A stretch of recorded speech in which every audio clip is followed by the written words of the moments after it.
Welcome to today's show. So, we're kind of continuing from our last podcast that we covered on religion's role in the sexual abuse of our children globally. So, today we're going to be talking about religion's role in global armed conflict. Now, as you guys heard from our last episode, we had a direct appeal to the United Nations to implement the Declaration of Human Rights, Articles 19, as well as some other legal international laws to protect our children and our women. On this particular episode, we're going to be talking about mainstream religion's role in war, genocide, and terrorism, not just today, but also in the past. And of course, at the very end of the show, as we normally do, is our direct appeal. So we're going to go ahead and just jump right into the episode. So religion, war, genocide, and religion's involvement in war, genocide, and terrorism. So the spike in religious violence is global and obviously affects virtually every religious group. A 2018 Minority Reports group indicated that mass killings and other atrocities are increasing in countries both affected and not affected by war alike. So while bloody encounters are recorded in over 50 countries, most reported lethal incidences involving minorities were concentrated in Syria, Iraq, Nigeria, India, Myanmar, Pakistan, and Bangladesh.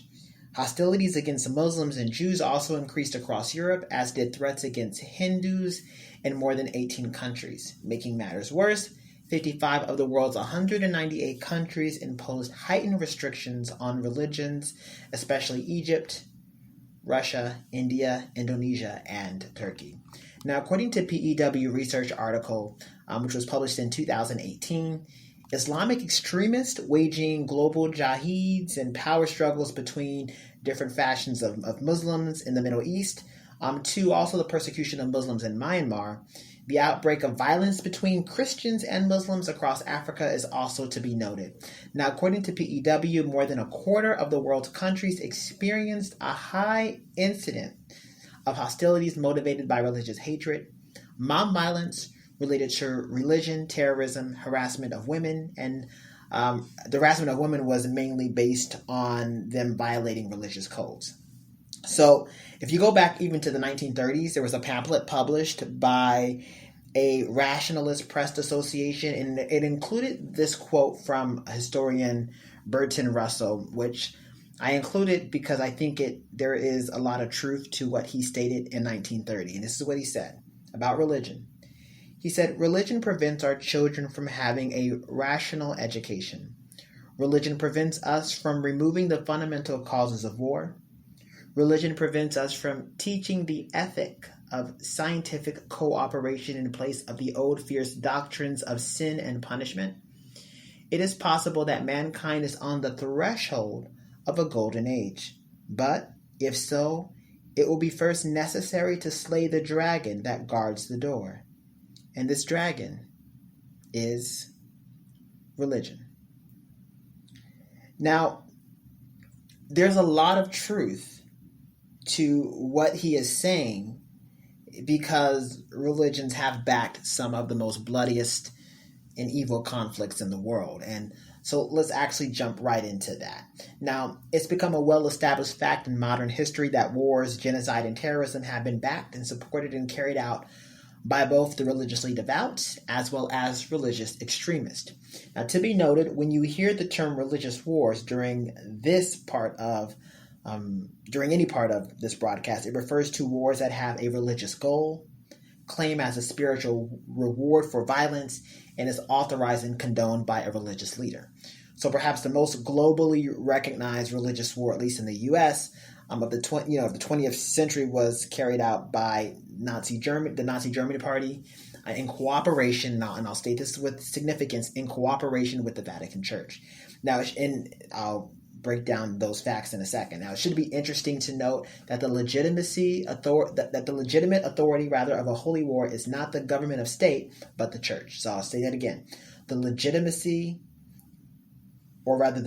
authority of a holy war is not the government of a state, but the church. And that's why they are called holy wars. And I'm going to go ahead and just make a note while I'm doing this podcast because I need to go back and make sure that that word is accurately specified in this article on courtmagazine.org. So, now, as was in the case of the Third Reich, back to the Nazi Party, right? The Nazi Party engaged in crimes against religious minorities, including Jews, Gypsies, Jehovah's Witnesses, and others, resulting in an estimated death of some 6 million, were both instigated and supported by the Vatican during its beginnings. And so the Nazi Party, when they first, started, they needed support. They needed some momentum. They needed some big support to get to really establish themselves as, the new party in Germany. And for that, they turned to the Vatican and were greatly supported by the Vatican Church initially. As documented in the Catholic Church in Nazi Germany by Genscher Louis, the Nazi Nationalist Coalition came into power on March 5th, 1933, winning 52% of the vote. And on March 13th, the priest Pius, Cardinal Faulhaber, publicly praised Chancellor Adolf Hitler for the stand he had taken against communism. Now, I'll state again, the Cardinal Faulhaber publicly praised Chancellor Adolf Hitler for the stand he had taken against communism. Prior to this, the Holy See had been working to establish a concordat between them and Germany that involved maintaining control over religious schooling, assets, and the like. So the Holy See was actually trying to work on a concordat with Germany, but they were unable to because of, the communist power that was in Germany. So when Hitler took over, the Holy See was like, yay, we can now finally get this concordat that we've been dying to get, that we couldn't get under the old regime. So, again, negotiations for the Concordat had failed in the past due to the former German party being predominantly non-Catholic. However, with the rise of Hitler, who was Catholic, I don't know if you guys know that, Hitler was Catholic, the Holy See saw a new opportunity for negotiations and were even willing to implement new strategies to obtain them. Now, the Vatican's use of Hitler's regime had immediate policy advantages. So, first of all, when the law announced on February 27th, it recognized 7 Catholic feast days as now legal holidays. A lot of people didn't know that. So again, once Adolf Hitler came into power, he recognized 7 Catholic feast days as legal holidays. They became legal holidays in Germany. For that reason, although having placed limits on the Nazi Party under the old regime, the Vatican made a momentous reversal. And on March 24th, the Catholic Church hastily removed restrictions they had placed on the Nazi Party in a letter written by Cardinal Bertram that addressed members of the Fulda Bishop Conference. So the Vatican had approved Bishop Bertram's stance on removing prohibitions formerly placed on the Nazi Party, and they welcomed them into the church.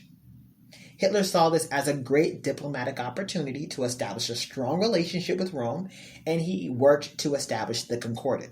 Now, the Vatican now saw a unique opportunity to use the Nazi political power to carry out their own religious agenda, and were even willing to implement and support the extermination of the religious minorities to achieve their religious ends. Now, leading many to see what was noted in history as one of the greatest atrocities of the century was in fact instigated, supported, and facilitated by one of the most powerful religious organizations of the world, the Vatican Church.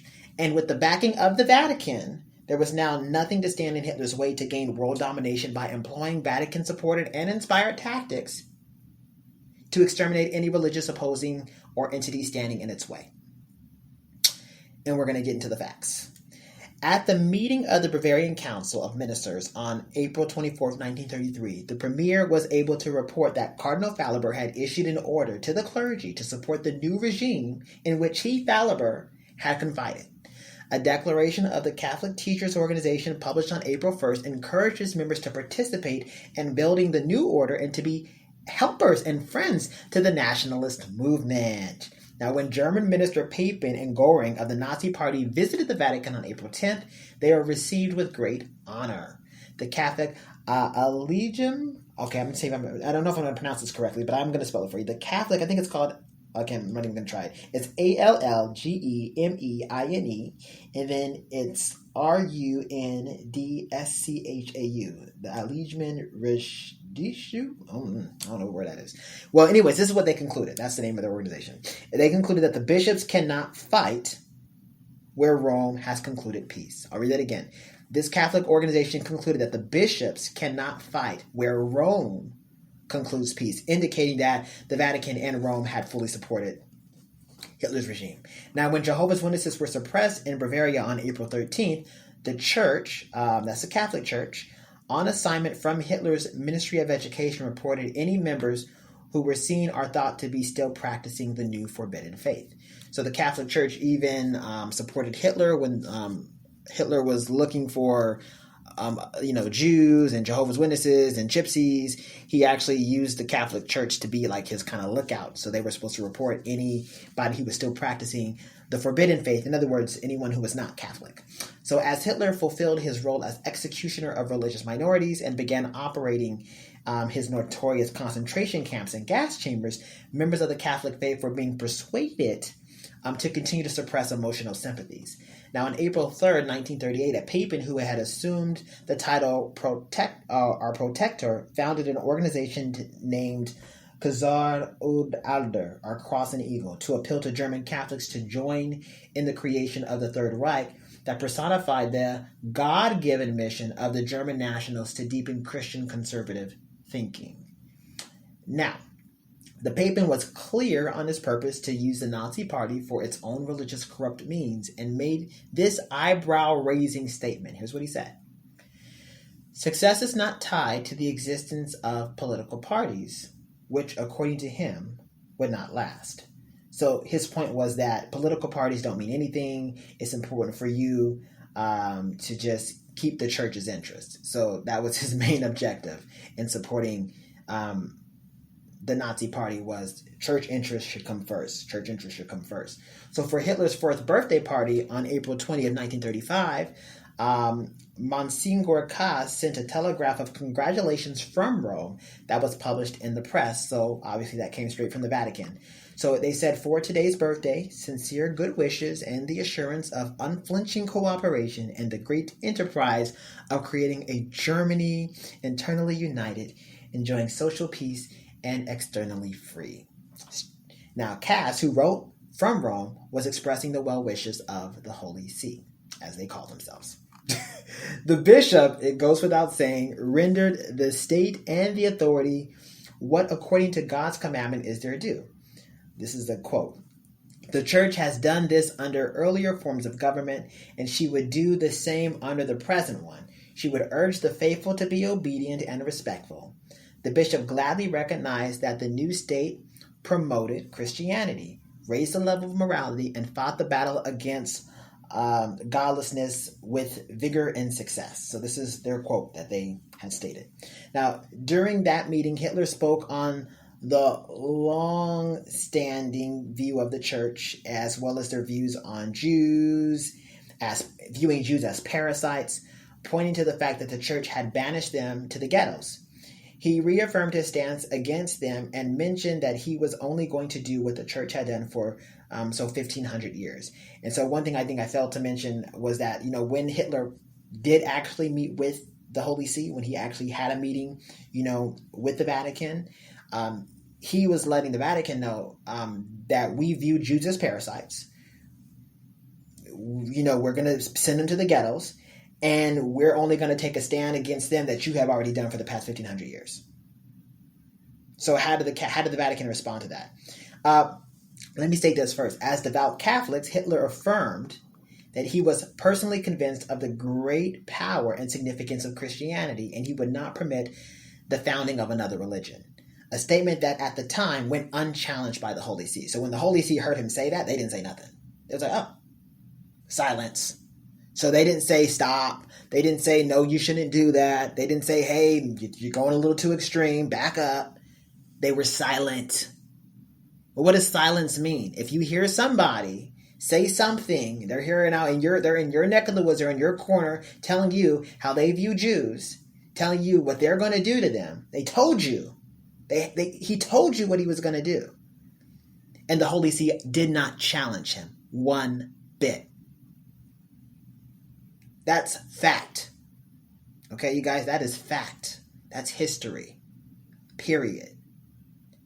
So from such statements, it's clear that the Catholic Church, in accordance to Vatican approval, were instrumental in orchestrating, facilitating, and implementing the genocide and execution of Jews, Gypsies, Jehovah's Witnesses, and other religious minorities who did not adhere to the supreme power and doctrine of the Catholic faith. And here's why I say it was with their approval. They didn't challenge it. So if you don't challenge something and you hear what's going to be done through your church, by the way, because Hitler was what? He was what again? He was Catholic. They knew that. So what was Hitler going to use when he went back to Germany? He was going to use the Catholic Church to carry out his means. They didn't challenge it. So what did he do? He began to implement his extreme actions against any who were not Catholic, as he told the Catholic Church he was. They didn't say not to. They didn't challenge him. So pretty much, that was a go-ahead for him. Archbishop Goldberg, in response to an inquiry at the Vatican, had also been told that a concordance between the Reich and the Holy See had been discussed in the talks with Papen and Gordon. So how did the Vatican escape retribution along with Hitler and the regime when it fell in 1945? That's what I want to know. Wait, so y'all, the whole world saw the Vatican support him, send him birthday wishes and all that. And so when he fell, how come the Catholic Church didn't fall with him? Well, here's probably what happened. Perhaps in part due to the fact that Hitler and the Catholic bishop only met publicly on a few occasions. So, it wasn't like the bishops were always, eating with him publicly. That only happened on a few occasions. Now with the death of the pious who was in control when he first took power in 1939, Hitler sought to influence the vote of the next pope, who would be more favorable to his policies. Now, after taking control, the second pope remained, not the second pope, but the second pope during Hitler's reign, remained politically neutral and chose not to use his influence to ruffle the feathers of Germany in the interest of the church in Germany. So when the next pope took control, he did not use his influence to stop Hitler from what he was doing. He decided to remain neutral because he did not want to negatively impact the church in Germany, although he saw that what Hitler was going crazy. He was going extreme and, hurting people, but the Pope was neutral.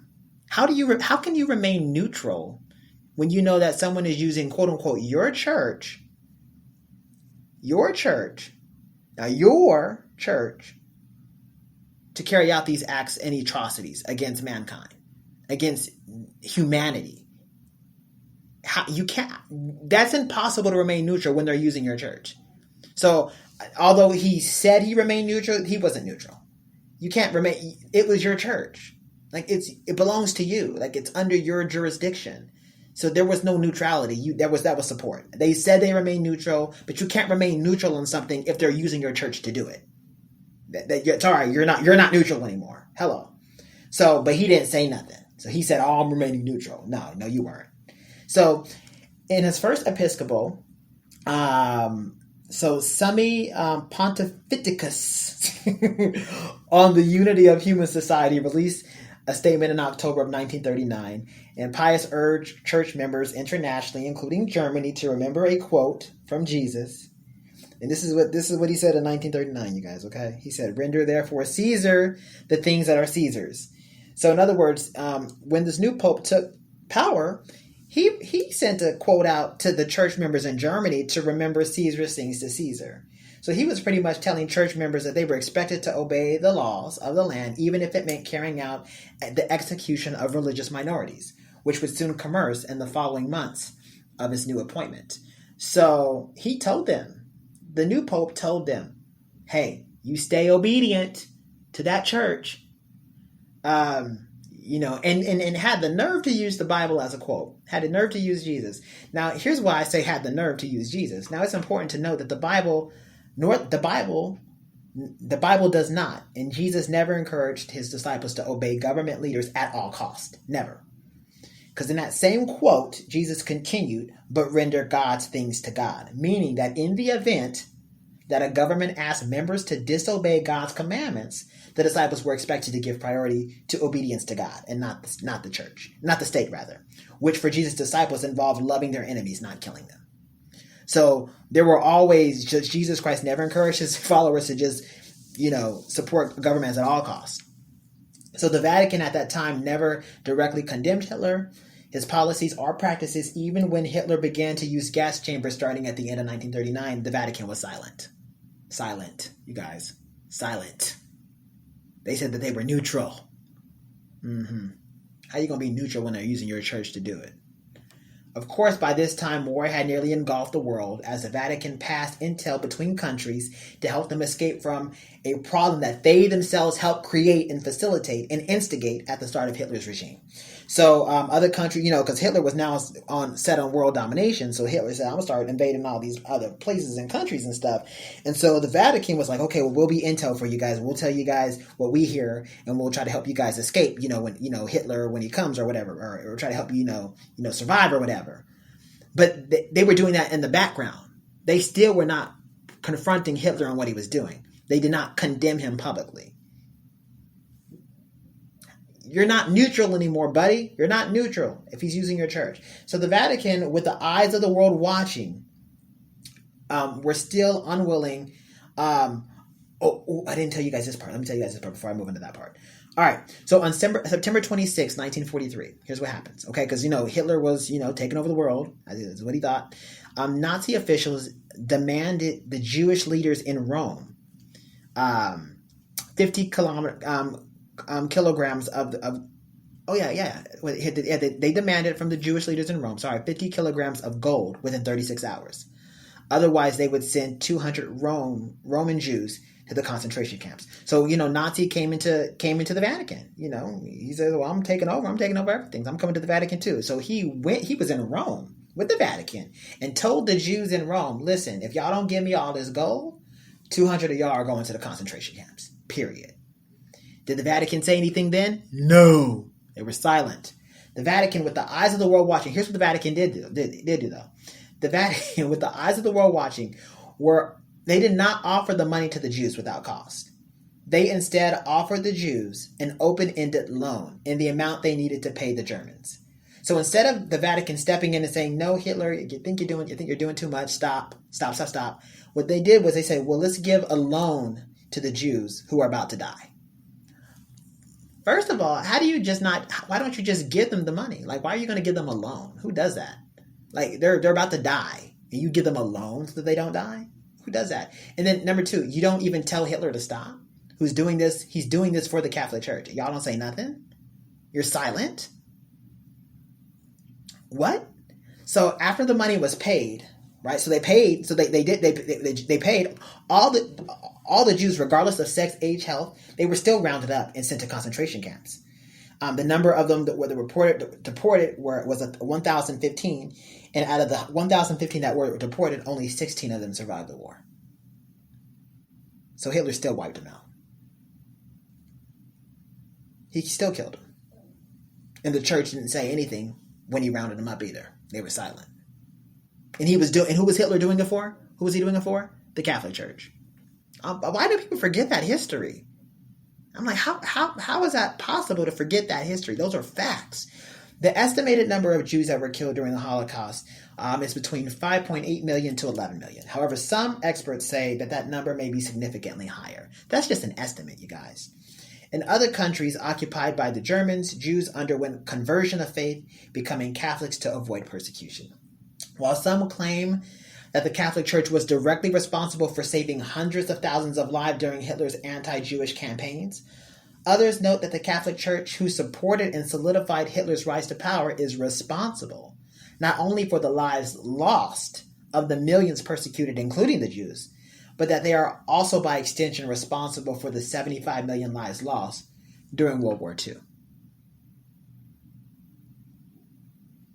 You hear that? Some were like, oh, good. Thank you so much, Catholic Church, for saving hundreds of thousands of lives. But wait a minute. Aren't you guys the ones who put the world in the position in the first place? Aren't you indirectly responsible for World War II by giving so much support and love and power to Hitler and not condemning him initially, even when he started making those gas chambers? So some people say, oh, no. They're responsible for the entire war. 75 million lives lost. Soldiers and civilians. So despite many Jewish leaders, and here's what I don't get. How do y'all... This makes no sense. Despite many Jewish leaders praising the second pope for his help in aiding the Jews during the Holocaust. The reality is that the Vatican played a major role in the establishment of the Third Reich, never publicly condemning their religious intolerance and persecution, and only began helping Jews once the problem extended outside the walls of Germany and began impacting church interests in other countries. That is the only time that they actually got involved, is when they saw that church interest was being impacted negatively in other countries. Then they jumped in. Then they said that they were going to now get involved. It's too late. It's too late now to say that you're now advocating and supporting and helping when now it's too late. It's already responsible. It's already led to millions of deaths. So perhaps the new Pope, he was motivated by, understanding and in the light of what took place, when tons of explosives were dropping on Rome. Maybe this is going to help you guys understand that this new Pope who came into power during Hitler's regime was not who you guys think he was. So here's what happened. Okay, so when the bombs started going off in Rome in 1943, the Americans were dropping bombs. So what did the Pope do? As soon as the all clear had sounded, in other words, it's all clear, everybody's okay now, bombs have stopped dropping. What's the first thing that you think this Pope did? You think he went to the people and said, you guys, everybody, just checking everybody, are you guys okay? How are you feeling? Is everybody safe? No. First thing he did after the all clear had sounded is he went straight to the Vatican bank to withdraw cash reserves before driving into the city. He went and got some money. He went straight to the Vatican bank. Who does that? Like, you're supposed to be the moral, spiritual leader of your people. But again, makes sense. Because even at the onset of Hitler's regime, the Catholic Church was all about preservation of themselves and support of the Catholic Church. So these are sins that the Vatican has never apologized for and can never atone for. Like, there's nothing you can do to ever atone for, 75 million deaths of World War II? How do you apologize for that? Yeah, you can't. So I kid you not, that could be just an episode in itself, but we about to go in some other people as well. We're not stopping with the Vatican. Let's go to Russia for a second. Now, a more recent example of mainstream Christian religions inciting violence and intolerance towards religious minorities is in Russia. Now, although Russia claims to not have a religion of state, the Russian Orthodoxy is the most widely possessed and protected faith throughout the Russian Federation, representing some 75% of the population. Now, without going into the long-standing of history of Russia, because Russia has a crazy long history, we are going to specifically focus on examples of religious violence and intolerance under President Vladimir Putin, just because it's more recent. Now, the Church of Jesus Christ of Latter-day Saints, Pentecostal congregations, and the Evangelical Christian Missionary Union reported that local authorities in recent years denied them permission to acquire land on which to construct places of worship. Authorities continue to deny construction permits to several groups, including Catholics, Buddhists, Muslims, and Jews. Now, I need to make a note, you guys, because actually in this article that I wrote, it doesn't say Buddhist, it says buddies, which looks absolutely ridiculous. So we need to go back and fix that. So according to Elizabeth Cassidy, she's the Director of Research and Policy at the U.S. Commission on International Religious Freedom. She said that the Russian government maintains, frequently updates, and enforces an array of laws that restrict religious freedoms, adding that, and she says this, she says, Jehovah's Witnesses, who were banned as extremists by the Russian government in 2017, are among the groups most brutally targeted under these laws in recent years, as praying, preaching, dissemination of materials outside designated places of worship are often prohibited. Now it's 2021. They actually completely banned the religion now. Now the whole religion's banned. Some of the members have been tortured, held into prisons for things including not being willing to kill and not being willing to fight in war, sharing their Bible-based beliefs and other, meeting and places of worship. I think the most recent report that I heard was like some 70-something-year-old woman has now a criminal case and has to go to prison soon because she's preaches. So yeah, that's Russia for you. Now, since the implementation of the anti-terrorist laws, the level of surveillance of all non-Orthodox Christian churches has increased. As a result, Christian activity is often under state surveillance, and church services are sometimes raided by security forces. Christian converts in Muslim Muslim regions face immense pressure from family, friends, and local communities to renounce their faith, and out of fear, converters often do not even attempt to go to church meetings. Some have been forced to flee and find refuge in safe houses. Now, according to OpenDoorUSA.org, that also reports that at least 14 Christians recently were arrested, including 4 Christians who worked in a rehabilitation center for drug addicts and were sentenced to 5 to 8 years of imprisonment. It's clear that from the aforementioned examples, the Russian Federation, under the direction and support of the Russian Orthodox Church, are an impediment to tolerance, human rights, and global progress. And so there's a lot going on in Russia right now. So Russia is not only advocating their Russian Orthodox Church, but they're also persecuting all the religious minorities in their jurisdiction. And that's happening in 2021, you guys. So let's move on to Islam. Whew. All right, September 11, 2021, right? This is probably the biggest one you guys are going to remember. Will forever be a turning point in human history, for it was the day that Islamic extremists, under the belief of religious purity, waged their holy war against a predominantly Christian U.S. nation. And while many will argue that Islamic extremists bear no reflection of the true teachings of Islam, and they say that radicals are the minority, the fact remains that radical religious teachings and influences have the greatest impact for harm on the world affairs of today. So in other words, even though a person may say I'm a Muslim extremist, it's those extremists that still have the potential to do the greatest harm to the world. So on September 11th, on a clear late summer morning, Islamic Muslim hijackers used jet airliners as destructive weapons, targeting the New York City World Trade Centers and the United States Pentagon. Now at 8:46 a.m., Flight 11 hit the North Tower of the World Trade Center. At 9:03 a.m., Flight 175 crashed into the Southern Tower, eventually causing both towers to collapse, which resulted in massive damage to the rest of the complexes and nearby buildings. Now, some 2,595 people inside and near the towers were killed, along with 157 people who were aboard the flights. Now, at 9:37 a.m., the hijacked American Airlines Flight 77 sliced through 3 light poles in a Pentagon parking lot before slamming into the first floor of the building and exploding in a fireball, instantly killing 125 people inside the Pentagon, plus all 64 passengers on board the flight, including the 5 hijackers. Now, at 9:28 a.m., 4 hijackers attempted to gain control of the United Airlines Flight 93. Passengers and crew who were on board the hijacked aircraft fought back. So on 9/11, millions of Americans were glued to their television watching in horror. We remember where we were. I don't remember where I was when those hijacked planes attacked the World Trade Center and the Pentagon. So First Officer Leroy Homer, and I will say this, he managed to transmit on the ground shouting, "Mayday, Mayday, get out," over the radio amid sounds of violence. So Cleveland Air Traffic Control replied back, but was met with radio silence. Nearly 3,000 people died as a result of that, of that religiously inspired propaganda. The victims were not just the 3,000 people who died from the attacks, but it included the 33,000 police officers, firefighters, first responders, and community members who had to be treated for injuries and sicknesses related to the attacks. Not to mention the scores of friends and family and community members who've been emotionally impacted and devastated by that crime against humanity. And so we're talking, and it still impacts people today, right? People are still suffering from that attack here in the U.S.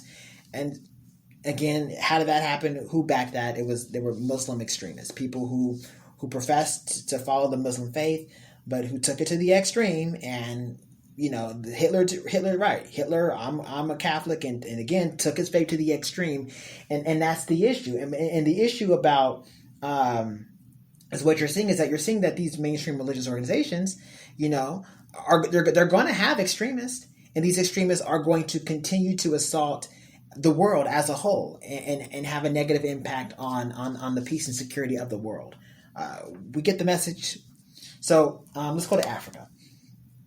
More recently, in 2020, an Islamic group killed some 50 during a massacre in Mozambique and killing dozens of villagers. In the most bloodiest attack, it says more than 50 people were massacred in the attack, and it's horrible. Most were either shot, dead, or they were beheaded. But we're not done. You guys, give me 1 second because my computer's about to go out, and I do not want it to die while I am finishing this report. Okay, plugged in, power. Yes, we have power. All right, let's go to Bangladesh. Now, presently in Bangladesh, Hindus are targeted by the government that is placed in their constitution. Islam is the religion of their state. So Bangladesh says, no, Islam is our religion of state.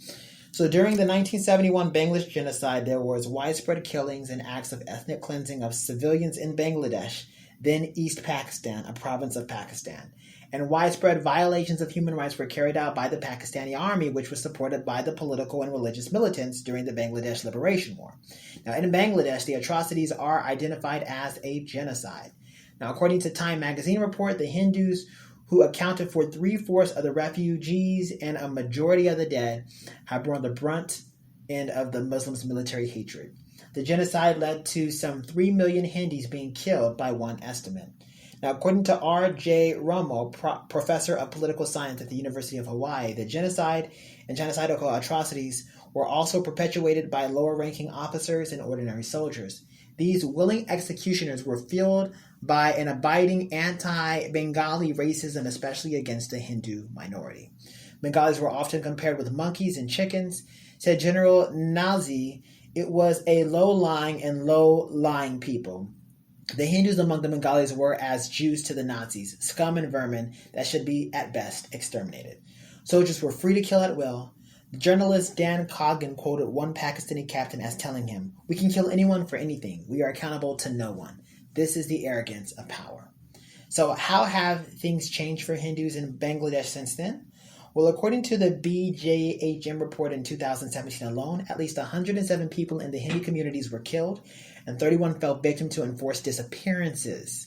Some 782 Hindus were either forced to leave their country or threatened to leave.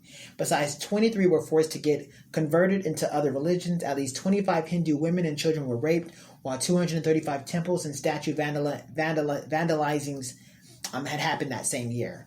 The total number of atrocities happened with the Hindu community in 2017 amounted to 6,474. That was in 2017, you guys. Now, during the 2019 Bangladesh elections, 8 houses belonging to Hindu families were set on fire. And in April of 2009, 2 idols of Hindu goddesses were vandalized by unidentified individuals. And there was some more temple desecrations, and although freedom of religion is documented to be guaranteed in the Bangladesh Constitution, it is obviously not enforced. And these aforementioned cases of the religious bigotry in Bangladesh continues to threaten the eternal peace and human rights throughout that region. So, and again, these are people who predominantly say they're Muslim, right? So not only is Muslim extremists, responsible for terrorism, you also have just people of the Muslim faith and other countries who use their religion as a weapon to assault the religious minorities in their particular countries. Africa, and we just told it, just shared the story about Africa as well as in Bangladesh. And so there you have it. Those are the facts. All right, we're not done. I'm about to go in. What about Buddhism? Now, most people think, Buddhism, it's a way of peace. It's so nonviolent. Well, that stance has long since been forgotten and abandoned. In the 20th and 21st centuries, Buddhism is not a way of peace. Here's an example. In Sri Lanka, for example, the 20th century civil war between the mostly Buddhist majority and the Hindu minority cost some 50,000 lives. Now, more than 100,000 military and civilian Hindus were killed after the rise to power of a new Sri Lanka leader and were pressured to conform to Buddhism nationwide by Buddhist monks. So Buddhist monks had forced and pressured Hindu civilians to become Buddhist or else. So in 1956, the non-Buddhist speaking population was actually 30% of administrative services, 50% of clerical services, 60% of engineering, and doctors, 40% of armed forces. So by 1970, those numbers have plummeted. So only 5% are administrative, 5% are clerical, 10% are engineers and doctors, and 1% make up the armed forces, respectively. So that's the situation today. So those individuals who are not Buddhist and who reside in Sri Lanka are not only treated harshly, and they are also denied positions of influence and denied educational opportunities because of their religious beliefs. So we can see clearly today the situation is no better. So in that region, Buddhists have been responsible for bombings of Christian churches on Easter and attacks on mosques, Muslim-owned businesses, and homes. So those of you who thought Buddhism was a way of peace, you're over here, what do you guys over here, and I say it's very popular in the U.S. People, what do? They do the yoga thing, bajiggy. And, they do the meditation thing, the Buddhist meditation thing, thinking, oh, it's a way of peace. No. You guys are not in possession of the facts. Buddhism is not a way of peace. Has not been a way of peace for at least 100 years. So think I'm lying. I just gave you one example. Let's go to Myanmar. All right.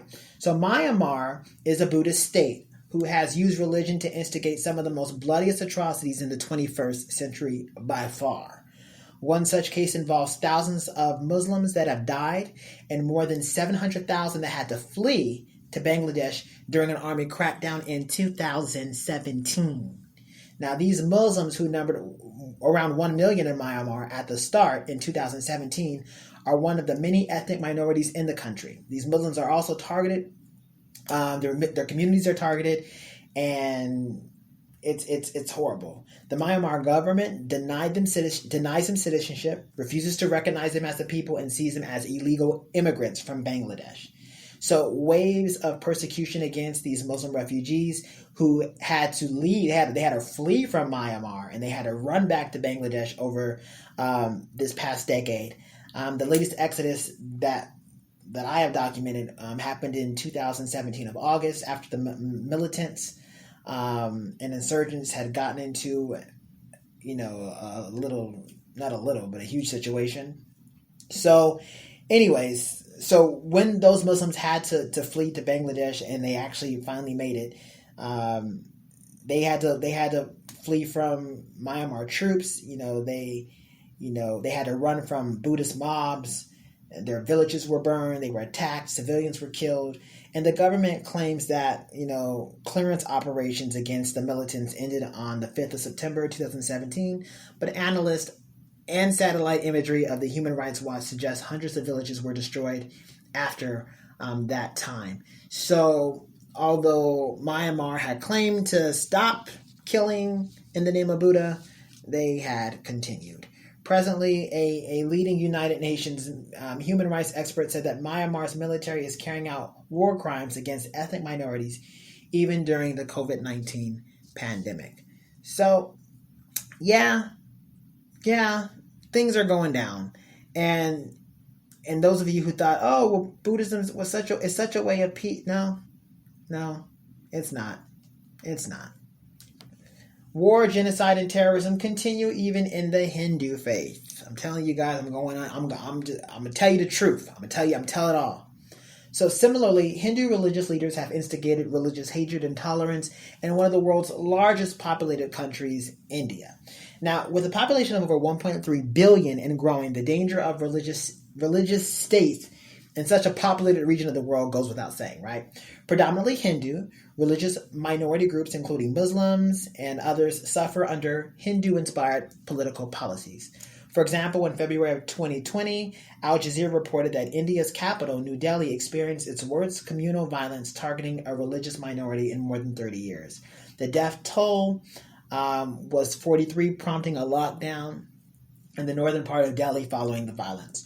Reports confirmed that Muslims and others had been targets of lynchings by Hindu activists in the name of protecting cows, and a long-standing Hindu, which is obviously a long-standing Hindu nationalist preoccupation. The cows, they love the cows.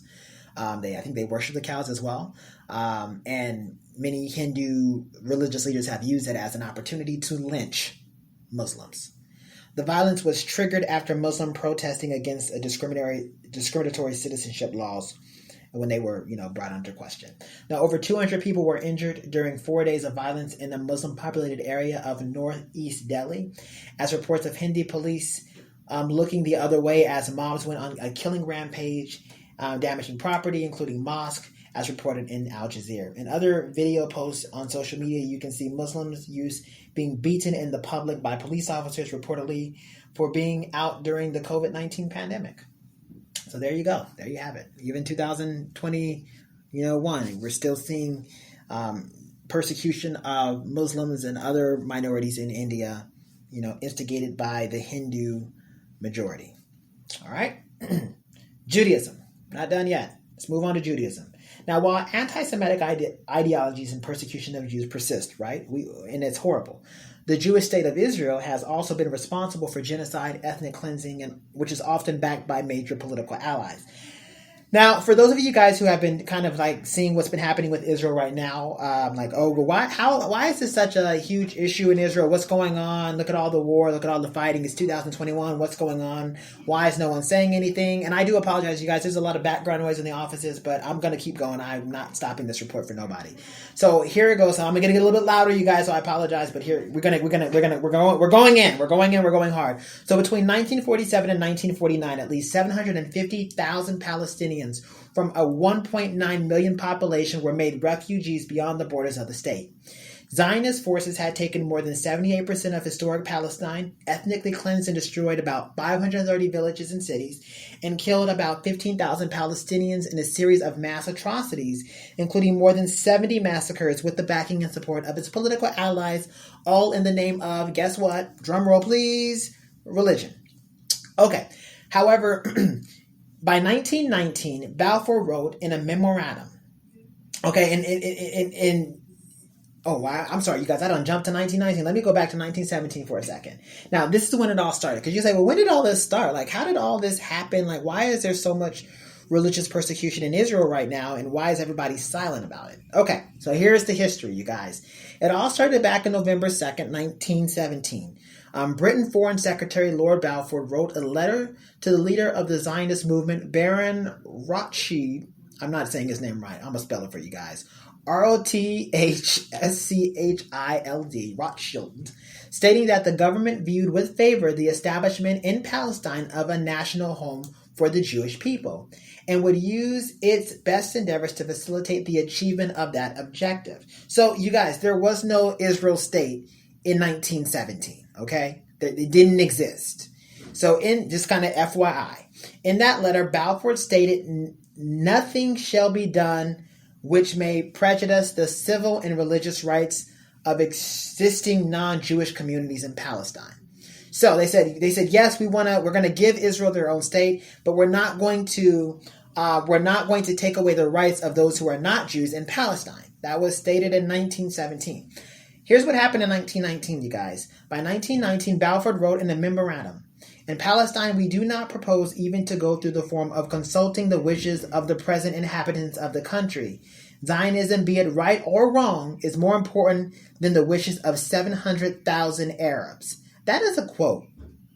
That is a quote from Balfour in 1919. He said, and I'm just going to read this again because I think it's important to understand how everything is transpiring and why religious persecution is still present and ongoing right now in Palestine. And I'll read it again. He says, "In Palestine, we do not propose even to go through the form of consulting the wishes of the present inhabitants of the country. Zionism, be it right or wrong, is more important than the wishes of 700,000 Arabs." Now, at that time, the Arab population made up some 94% of the population of Palestine. 94% of the population in Palestine was Arab. Okay, 1919. The Balfour Declaration and its implementation by the British Mandate in Palestine from 1920 culminated in Israel's creation in 1948 and the wholesale dispossession of the Palestinian people. So, Balfour Declaration, 1920, Israel as a state was created in 1948, okay? But it goes back to 1917, because back in, 1917, before the start of the British Mandate, which didn't happen until 1920, the British issued the Balfour Declaration promising to help the establishment in Palestine of a national home for the Jewish people. Now, what made the British Empire so keen on establishing an Israel state? So, why did the British Empire support that? Well, here it is. A Britain-based Russian Zionist leader and chemist named Chaim Weizmann was well connected to the British government with friends in high places, right? Due to the contributions that he had, contributed during the British war effort during World War I. So for 2 years, Weizmann lobbied for the British to publicly commit to Britain to building a homeland for the Jewish people. So he lobbied for this for 2 years. Britain, please build us build the Jewish people a homeland. So by giving their support to Zionist goals in Palestine, the British hoped that they could shore up support among significant Jewish populations in the U.S. and Russia, and believed the Balfour Declaration would secure their control over Palestine. So with the help of Britain, Zionist immigration to Palestine commenced. So when the Nazis gained power in Germany between 33 and 36, the British Empire sent an estimated 60,000 European Jews to Palestine, seizing this as an opportunity to follow through with the Balfour Declaration for Israel to have a wholly religious independent sovereignty. Now, as a result, in 1936, Palestinian Arabs launched a large-scale uprising against the British and their support for the Zionist settlement colonism known as the Arab Revolt. So the British authorities crushed the revolt, which lasted until 1939. They crushed it violently. They destroyed at least 2,000 Palestinian homes, put 9,000 Palestinians in concentration camps, and subjected them to violent interrogation, including torture, and deported 200 Palestinian national leaders. So while Hitler was doing his concentration camps, Britain was doing their concentration camps in Palestine. So not surprisingly, Weizmann became Israel's first president, right? He was the one in Britain who had lobbied for the Jews to have their own state, so he became the first president. However, Britain soon became targets of Israel's Zionists, who declared war on Britain in 1944 for seeking to limit Jewish immigration. So Britain said, hey, well, we're going to make you a state in the Arab area. We're going to make you your own country. But Britain says, hey, we don't want you to send so many people so fast. So, I mean, Israel now is their own state, so Israel said, don't tell us who we can send and what we can do. We're going to declare war on you. So Israel declared war on Britain. No, Britain established the state, and then Israel turns around and declares war on them. It's ridiculous. But this is the world we're living in, right? Zionists quickly materialized and organized a number of attacks against the British, including the King David Hotel bombing in 1946, where British administrative headquarters were housed. So, Britain thought they was going to have their own little spot there. And the Zionists went and attacked that. And 91 people were killed in that attack, sadly. By 1947, the British government announced that it would be handing over the disaster that it created in Palestine to the United Nations, who on November 29, 1947, adopted Resolution 181, recommending that partitions of Palestine into Jewish and Arab states.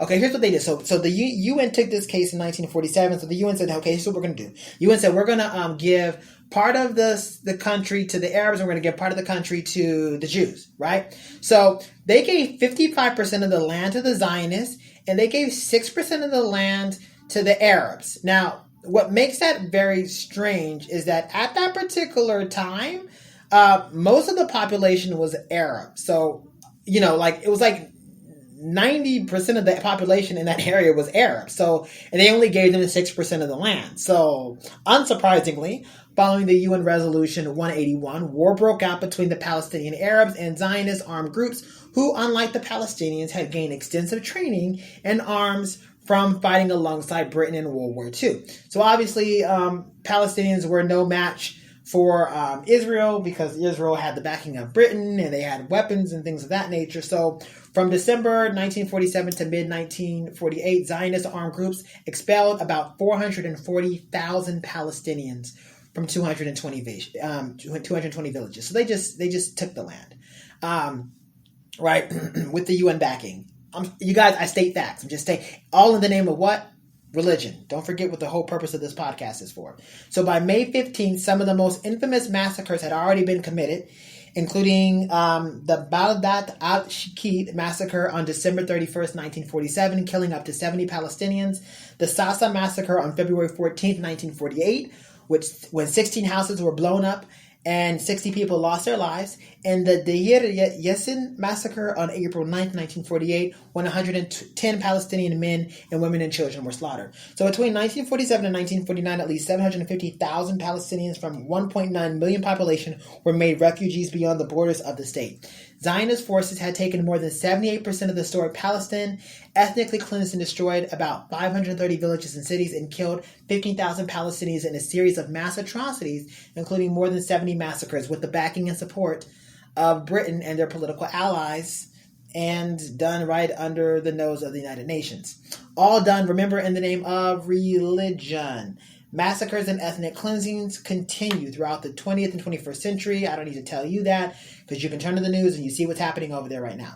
Today, Israel continues to oppress and dispossess the Palestinians. The 3 million Palestinians, if it's that many now, living in the occupied West Bank and East Jerusalem reportedly face home demolitions, arbitrary arrest, displacement. Their movement is restricted by military checkpoints and the separation wall that has obstructed their ability to travel freely. The Gaza Strip, that is home to some 2 million Palestinians, or at least was home to 2 million Palestinians, is probably not 2 million anymore after what's been taking place recently, has been under Israel's siege for over 10 years. According to activist groups, some 50 laws, here's the point, and here's why I'm telling you this is backed by religion, and if anybody tells you it's not, they're not telling you the truth.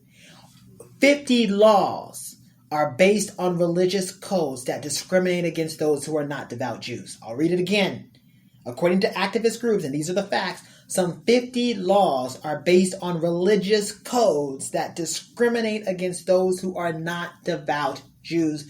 Those are the facts, and that's why I know this is religious based. Okay, so every year on May 15, Palestinians around the world numbering 12.4 million mark the Nakba, or catastrophe, referring to the ethnic cleansing of Palestine that commenced in 1948. Palestinians observing the Nakba face criminal charges and risk death in Israel. It is clear from the present situation in the state of Israel that Jewish religious extremists and false ideologies are responsible for the genocide, ethnic cleansing, and war in that region, and that implementation of the established peace and security in that region, impediment, that it's an impediment. They are an impediment to the establishment of peace and security in that region because, right, it's based all on religion. And so we see that religion plays a major role in the conflict there to this day. So what's the conclusion, you guys? And if you want the real big conclusion, I definitely would encourage you guys to look at the podcast before this episode, because then I break it all down. But we're going to give a short conclusion here. The spike in religious violence is global and affects virtually every major religious group. Genocide, war, and hate crimes have all been the result of religiously incited violence that continues to plague mankind and pose a threat to the very survival of the human race. Left unchecked for far too long, religious majorities have often used their political influence to enact policies, laws, and actions systematically designed to oppress the religious minority. The tremendous assault of evil that they have imposed on the masses for centuries must not be allowed to continue. Our children, our grandchildren, our great-grandchildren, they're going to look back at this time in history and they're going to ask you, what did you do to change it? What did we do? Perhaps you want to consider this portion of this article, or even in this portion of this podcast, as a final statement. You think of it as, prosecuting attorney and a judge, your jury. In this case, we appeal not to just anybody. We appeal to the minds and the hearts of our listeners right now, and to the courts that have been endowed with the responsibility to protect and defend the fundamental human rights of humanity, right? The governments and organizations designed to legally defend and uphold by force, if necessary, the rights to live in a world free from war, crime, and suffering. The global organization who, by their own admission and authority, have stated in explicit terms that they will always do what's necessary to defend mankind from the evils of human pride, ambition, and corruption, to usher in a new world marked by unprecedented peace and security, right? That's the United Nations. They say that. They say that they have established these legal laws. They have established these laws, these international laws, rather, that are supposed to be designed to protect the world from things that are happening right now. And they haven't done it yet. The United States, Britain, these international allies to the United Nations, you all hold a responsibility as well. We firmly believe that freedom of religion is a basic human right, and that freedom should be enjoyed by the masses under the present world conditions. However, can one exercise freedom of religion without the presence of a corrupt, organized institute that claims to be the spiritual teachers of their people? I'll say it a little slower. Can somebody still practice their religion freely without having to be subjected to an organized institution that stands in the way of peace and security? Yes, they can. So it must be stated and acknowledged that it is not a legal requirement for the aforementioned religious supporters to engage in acts of worship under the various institutions that have promoted mass murder, genocide, hate crimes, and that promoted sexual assault of women and children.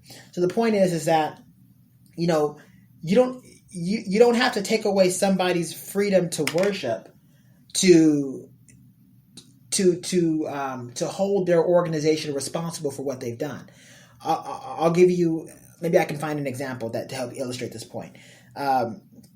So if a school district, like a district as a whole, like let's say a whole school district is responsible for, sexual abuse of children, right? Does that mean that every child that goes to that school district shouldn't be given an education? No. Education, they can still get an education somewhere else, right? Just that particular district needs to be shut down or rehauled or whatever. Shut down, start a new one, whatever, right? And it's the same principle. So you have these religious organizations and institutes that have been designed and protected pedophilia, war, crime, terrorism, extremism. These institutions that do that, people can still worship freely if they want, but why are you leaving these institutions in place that continue to wreak so much havoc on mankind? It doesn't make any sense. It has nothing to do with freedom of religion. People can still worship freely with these entities gone. It's like, so why are they still here? It makes no sense. Like, what are you protecting? So according to the Human Rights Committee's laws, Articles 19, Section 3, and the 2011 General Comments, numbers 34 and 35, which state in part, when a state party invokes a legitimate grounds for restrictions of freedom of expression, it must demonstrate in specific and individualized fashion the precise nature of the threat. So, put it simply, it is within the right of each respective government to limit basic human rights to prevent a threat to their existence. In the case of mainstream religious organizations, not only are states at risk, humanity is at risk. Therefore, legally and internationally, human governments have full authority and responsibility, mind you, to restrict the operation of mainstream religious organizations that have acted in their best interest and against the interest of humanity, global peace, and security. So in other words, people still possess the ability to believe what they want to believe, practice their religious convictions, but instead of going to a corrupt organization that stands against human rights, they can do so at home. Therefore, we demand the United States, Great Britain, international allies, and the United Nations to take swift and immediate action against these mainstream religious organizations in these key areas, for only then will the world have any hope of ever attaining peace and security. Now, there is so much more I could say on this particular subject, but if you want to see the article in full, you guys, I strongly encourage you guys to actually go to the article on the website. When I tell you I break it down in full, all the articles that can be imposed, human rights articles that can be imposed against mainstream religious organizations right now, I'm telling you, I go in and I go hard. But you know what? Maybe I should just take a deep breath and tell you right now. All right, you guys, this is a lot. You guys, I only laugh because there's just so much information, you guys. It's like, oh my goodness. All right, here we go. I'm going to go in it, you guys. I'm going to go in it. I'm tired, but I'm going to do this. Let's see, where do I start? Okay, here we go. All right, recognize that mainstream religions pose a threat to the sovereignty of every nation under the globe. In addition, they pose a threat to humanity and the international interest of peace and security. We call on the United Nations, I call, and I say we, speaking on behalf of Court Magazine, to immediately close all mainstream churches, temples, shrines, mosques, close the doors of these religions who have been found guilty of sexual abuse, human trafficking, promotion and facilitation of, human trafficking, all those who have shamelessly engaged in theft, public exploitation, money laundering practices, those who have instigated, condoned, and carried out genocide, terrorism, hate crimes, and the alike. Under Article 19, Article 2, and under the Declaration of Human Rights adopted by the United Nations on December of 1948 at the General Assembly in Paris, freedom of religion was guaranteed. However, under Article 19, Section 3, and the 2011 General Comments number 34, Section 35, gives all governments the freedom to limit the way in which these religions express their faith if they pose a threat to a sovereignty. In this particular case, mainstream religious organizations that make up the majority in a given country have long been responsible for genocide, mass murder, execution, rape, torture, and those belonging to religious minorities and even their own people, making their actions not only irreprehensible but also a violation of well-established international laws. By promoting the sexual abuse and human trafficking of children and women, they have defiantly stood against Article 4 that states in no uncertain terms that no one shall be held in servitude or slavery. By forcing and subjecting children and women to be participants in sex acts, mainstream religious organizations have subjected them to a form of sex slavery by both ignoring their cries for help and by protecting pedophiles and sex offenders amongst their leading ranks and expanding their sex and helping them to expand their quote-unquote sex slave ring when sending suspected sex offenders to other churches, temples, mosques after receiving substantiating accusations against these sexual predators for their misconduct. They are also in violation of Article 3 and 5 by robbing its own members and the international community of a safe and secure home, instead subjecting them to sexual torture and inhuman treatment without regards for their life, liberty, or rights. Also, they have defied Articles 7 through 30, denying lawful protection of a religious minority, subjecting them to genocide, terrorism, hate crimes, all in the name of religion and personal objectives for their quote-unquote holy wars. Now, time would literally fail me if I were to recount every incident in which mainstream religious organizations have violated Article 19 over the past 70 years without facing consequences from the United Nations. But to be fair, and I'm going to state this because to be fair, the United Nations doesn't really have the authority, which is why I believe that every member of the United Nations needs to hand over the proper authority to the UN and give them the power to put an end to these religion's reign of terror on the international community. So we therefore demand, once the United Nations gets the power that they need from human governments, which will need to. From global governments rather, which they will need to get the power first before they can do this. Once they get the power, here's what we demand. We demand the immediate closure of all churches, temples, shrines, mosques who have willfully violated the Declaration of Human Rights, Article 19. They broke the law, close them, period. We also demand that the United Nations immediately prohibit religious involvement in political affairs and demand that political entities immediately cut ties with religious entities, including the Vatican, the Russian Orthodox Church, and other religious organizations that have used their religious influence to persecute the religious minority. Their political involvement must be eliminated under the International Convention on Civil and Political Rights, articles adopted by the UN in 1966. Articles 18 states that the freedom to manifest one's religion or beliefs may be subjected only to such limitations as prescribed by law and are necessary to protect public safety, order, health, morals of the fundamental rights and freedoms of others. Hello, 2021. Can we not see that this is now a necessity? In that mainstream religious organizations who make up the majority of the state's population have used their power and influence to persecute, murder, rape, and engage in bloody warfares, it's vital at this point for the survival of humanity that those religious organizations have limits to their freedom, specifically revoking their participation in political matters both locally, nationally, and internationally. It is both prudent and vital that political leaders cut ties with mainstream religious organizations if the world will ever see the dawn of a new day under truly peaceful conditions. I'm not done. We further demand that the United Nations prohibit commercial gain and profit in the name of religion. Now, if you guys want to get more on that, stay tuned for my next episode and article. So here it goes. Here, I'm going to say it again just so that you guys get the point. We further demand that the United Nations prohibit commercial gain and profit in the name of religion, as it is both morally and ethically wrong and a form of shameless exploitation of the masses. It also works against human rights and serves to divide peoples, communities, cultures, and countries, and has posed a real threat to peace and security around the globe. Now, under Articles 20 of the Universal Declaration of Human Rights, it clearly states that everyone is entitled to a social and international order in which the rights and freedoms set forth in the Declaration can be fully realized.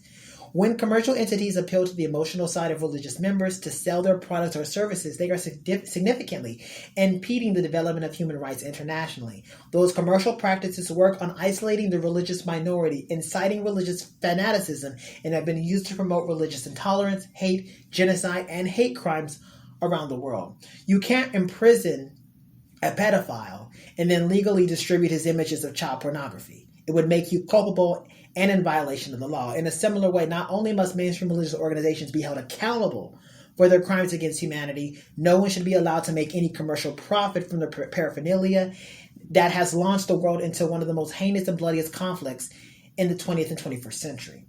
Any country representative or business leader should be heavily fined and penalized by failing to comply with adherence to the present or new articles under the UN addressing these very issues.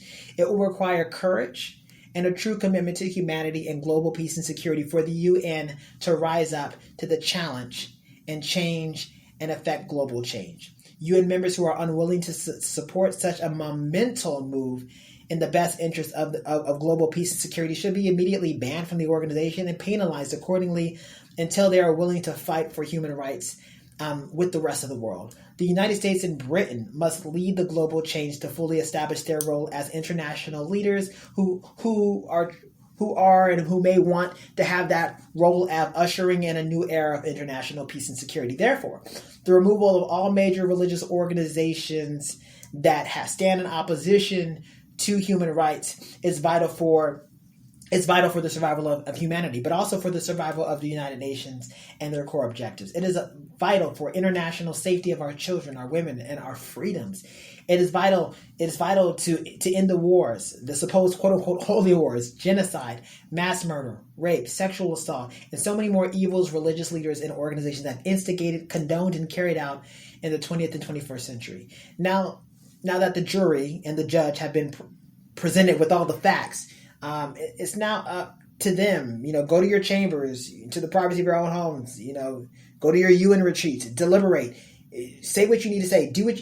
But we are extremely confident, though, obviously, that when you come back to deliver your verdict against these mainstream religious organizations, the verdict will be guilty as charged on account of mainstream religious organizations instigating genocide, mass murder, war, and hate crimes. The United Nations must find the defendants guilty on the account of mainstream religious organizations facilitating, condoning, and carrying out acts of sex slavery, child sexual exploitation against not only children but also women as well, right? The United Nations and members should find the defendants guilty. The world over will rejoice in your verdict, and it will usher in the dawn of a new era in the world. It will truly be a fight and a step in the right direction for international peace and security. But will the United Nations rise to the challenge? Will they prevail? The decision is, of course, something that they must themselves decide. But we're so close, so I believe that they will indeed. You see, the world has changed on sexual pedophilia and hatred, and people are changing. People are starting to see that it's not right, and they're starting to speak up, and they're starting to say things. And so I believe that the United Nations will stand up and do the right thing. And I believe that UN members will lend their power and support to the UN to give them the power that they need to put an end to mainstream religious organizations' reign of terror on humanity. That being the case, you guys, for the full article, you guys can always visit this at courtmagazine.org. If you have any questions, comments, concerns, say what you got to say. But like I said, I will always tell the truth, irregardless. You guys already know that. That being the case, you guys stay safe. Next time I hop on a podcast for this particular segment, we're going to talk about the economic advantage to ending the reign of terror of mainstream religious organizations. The economic advantage. Now we're talking about money. All right, you guys. So stay tuned for that. Until next time, I'm Joseph Bonner saying, always tell the truth.